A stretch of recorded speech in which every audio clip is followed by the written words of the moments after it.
형제 자매님 중에 자살을 하면 구원을 받지 않았기 때문에 그렇다고 생각했었습니다. 그런데 우울증이라는 병에 대해서 알고 나서부터는 생각이 조금 바뀌었습니다.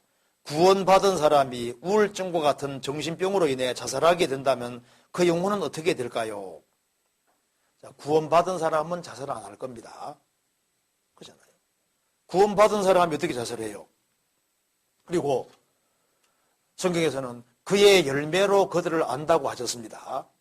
그러니까 그 사람이 구원받고 평상시에 좋은 열매를 맺혔는데, 자, 우울증이, 그래서 열매가 확실해요. 구원받고 열매가 확실했는데, 나중에 우울증이 걸려서, 우울증 병에 걸려서 이제 자살하는 상황이 생겼다. 그럴 경우에는 암이라는 병이 사람을 죽이는 것처럼 우울증이라는 병이 이제 심해서 그 사람을 죽게 했을 경우에 정말 아무리 봐도 구원을 받은 게 확실한데, 열매도 아주 확실한데, 이제 예외적으로 그런 경우가 생겼을 때 구원을 받았을지도 모른다고 생각할 수 있잖아요. 그런데 확실한 열매도 없는데, 열매 같은 것도 없는데, 쉽게 이 사람은 구원 받았는데, 우울증 걸렸는데, 무조건 자살했을 때 이 사람이 구원을 받았다고 단정 짓는 것 자체도 그것도 위험한 거예요. 그렇잖아요.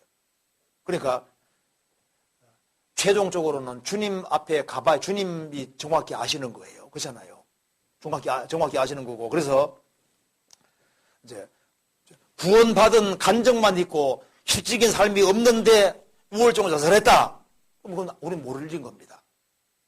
그 사람이 정말 구원받은지 뭐로 보장할 거냐고 말입니다. 그래서 예외적인 암이 걸려서 안 죽으려고 발버둥 치는데 죽는 경우 있잖아요. 암 때문에. 암이란 병이 사람 죽인다 그 말이에요. 그러면 그건 자살이 아니잖아요. 그런데 우울증이 너무너무 심해가지고 그 우울증이란 병 때문에 이제 몸을 자해하고 이제 죽는 경우가 생겼다. 그랬을 때 병이 죽였다 그 말입니다. 그걸 정말 자살이라 할 수 있을까? 그건 약간 이제 논란 여지가 있잖아요. 근데 우리가 알아야 될 것은 그렇지 않은 자살할 리가 없다고 믿어야 됩니다. 그렇잖아요. 그리고 거듭난 사람은 이루어지지 않습니다. 그래서 이제 암이 걸려도 자살은 안 하잖아요. 그렇잖아요. 근데 우울증이라는 병이 걸려서 갑자기 죽게 되는 경우가 있을 때, 이제 그런 경우는 아주 예외적인 경우인데, 그 예외적인 경우를 일반화시켜서 또 안 되는 거예요. 그래서 일단 우리는 어떤 사람의 구원에 대해서 쉽게 단정하는 그런 건 조심해야 됩니다. 그런데 이제 이 사람이 구원도 받았고 열매도 확실한데, 그런데 우울증이 아주 심해서 이제 갑자기 이제 죽는 일이 생겼을 때 저 사람이 정말 구원을 받았는데 그런 경우가 간혹 있을 수도 있겠죠. 그렇잖아요. 그런데 그 부분에 대해서 우리가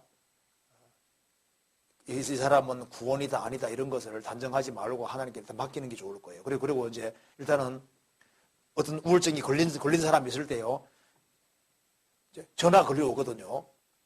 우울증이 심한데요, 거리 소일인데요, 자살하면 어디 가요? 묻는 사람이 있거든요. 그럼 뭐라 대답해줘야 됩니까? 아, 자살해도 구원받은 사람 천국 갑니다. 이렇게 말해줘야 됩니까? 아니에요. 저에게도 그런 사람 전화 걸려온 경우가 있거든요. 제가 뭐라 대답하겠습니까? 구원받은 사람은 자살할 리가 없습니다. 이렇게 말해줘야 되는 거예요. 그렇죠? 정말요. 정말이고 말고 구원받은 사람이 어떻게 자살해? 이렇게 얘기해줘야만 살라고 발버둥 치고 살라고 하는 거예요.